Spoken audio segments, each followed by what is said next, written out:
E aí, galera, bem-vindos de volta.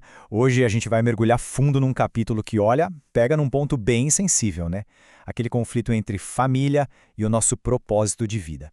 A gente vai analisar juntos o material de Quem São Meus Irmãos.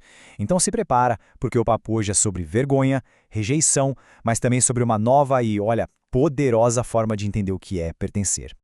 Nossa, Dani, que começo, hein? Essa frase é pesada, um verdadeiro soco no estômago. Pensa só, a sua própria família sentindo vergonha da sua missão.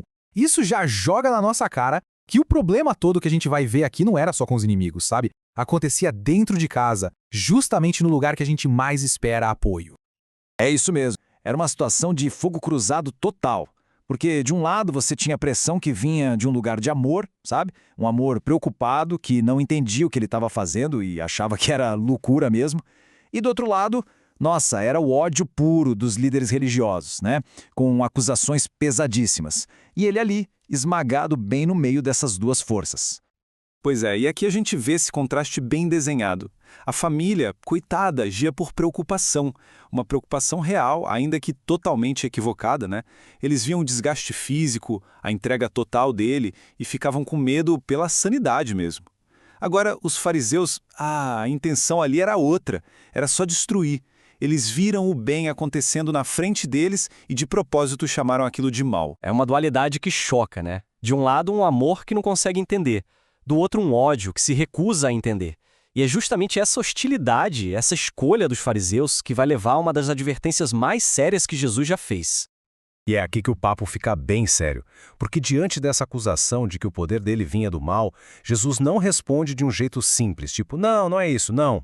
Ele vira o jogo completamente e faz um alerta sobre algo que ficou famoso como o pecado imperdoável.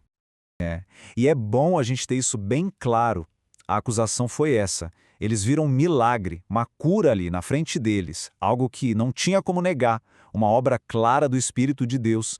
E a conclusão que eles tiraram foi, isso aí é obra do diabo. É uma inversão total da realidade. É olhar para a luz e, sabendo que é luz, chamar de escuridão. Exato.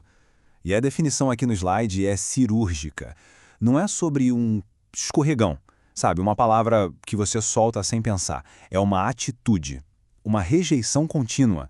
É você olhar para a prova do bem, para a ação de Deus e decidir que aquilo é do mal. É como diz aqui, é você mesmo fechar a porta, trancar o único canal que Deus tem para falar com a sua alma. E aí vem a pergunta que assusta todo mundo, né? Porque essa palavra imperdoável, ela pesa. Parece que Deus tem uma listinha de pecados que se você cometer, já era. Ele não perdoa. Mas a lógica por trás disso é bem diferente e, na verdade, revela muito sobre quem Deus é. Isso mesmo. O ponto central é esse. O problema nunca está em Deus, que está sempre pronto para perdoar. O problema está na pessoa.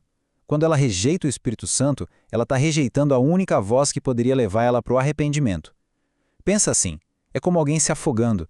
O salva-vidas joga a boia e a pessoa de propósito empurra a boia para longe. A culpa não é do salva-vidas, entende? É a pessoa que recusou o único jeito de ser salva.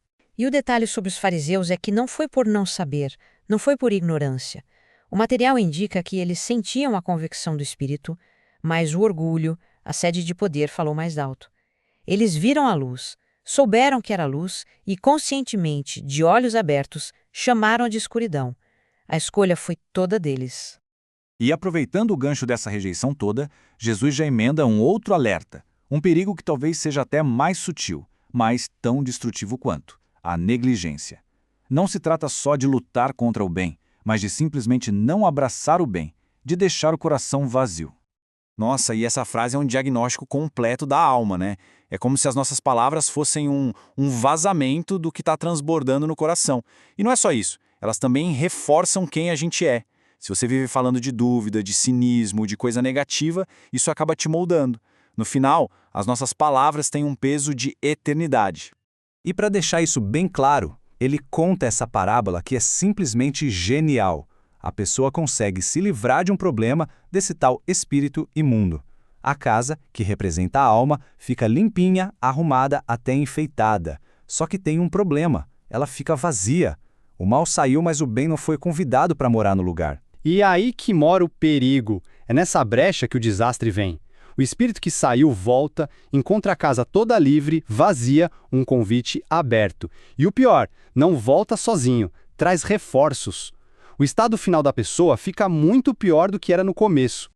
E essa é a grande sacada. Não adianta só tirar o mal. Você precisa preencher aquele espaço com o bem. Precisa ter um convite ativo, sabe? Cristo, entra e mora aqui. Deixar a alma vazia é um risco gigantesco. A negligência pode matar tanto quanto a rebeldia. Então, no meio desse caos todo, né? Fariseus atacando de um lado, a própria família tentando controlar do outro, acontece a cena que dá nome ao capítulo. E é nesse momento que Jesus solta uma das declarações mais revolucionárias de todas, redefinindo o que é ser família de verdade. A cena é muito forte, muito simbólica, né? Jesus está lá dentro, ensinando, conectado com o povo, a família de sangue dele está do lado de fora, querendo parar tudo, tirar ele de lá. Naquele momento, eles não estão separados só por uma parede, estão separados por uma falta de sintonia total com a missão dele. E aí vem a resposta dele, que é incrível. Ele olha para aquelas pessoas que estavam ouvindo, de coração aberto, e redefine tudo. Ele não está dizendo não quero saber da minha família. Não é isso. Ele está elevando o conceito de família. Ele está mostrando que os laços mais fortes, os que duram para sempre, não são os de sangue, são os de espírito. A família de verdade é quem faz a vontade de Deus. É uma virada de chave completa. Ele está basicamente dizendo que a conexão mais profunda que alguém pode ter com ele não é por ter nascido no mesmo teto, mas pela escolha de viver em sintonia com o Pai. E isso, olha, isso abre as portas da família dele para todo mundo, de qualquer lugar, de qualquer época. E essa ideia toda nos leva direto para a gente hoje. O que é que isso significa na prática? O que é essa tal herança espiritual de ser adotado na família de Deus? Olha, esse quadro aqui resume tudo perfeitamente. O parentesco humano, por mais valioso que seja, tem seus limites, tem falhas. A gente acabou de ver isso na história de Jesus. Agora, o parentesco divino, que é baseado na fé, na obediência, esse cria uma união muito mais forte. É um laço que não se quebra. A promessa de que a gente se torna um com ele. E as consequências disso são enormes, gente. Significa que, espiritualmente, ninguém mais precisa se sentir órfão. A gente ganha uma família no céu. O próprio Cristo se torna o nosso parente chegado, sabe? Aquele que nos resgata, que nos defende. E com essa identidade nova, vem uma missão nova e linda também. Viver de um jeito que honre nosso Pai e essa nossa nova família. E tudo isso nos leva para essa reflexão final, né? Se o que nos faz família de Cristo é a obediência à vontade de Deus, então cada pequena ação do nosso dia a dia ganha um significado completamente novo, não acham? Deixa de ser só sobre cumprir regras e passa a ser sobre cultivar um relacionamento de família, sobre fortalecer esses laços. É uma pergunta que fica aí para a gente pensar ao longo da semana. É isso aí, bom pessoal, chegamos ao fim de mais uma análise. Obrigadão por terem ficado com a gente nessa jornada. Lembrem-se que esse é só um resumão. O material completo está esperando por vocês. Até a próxima!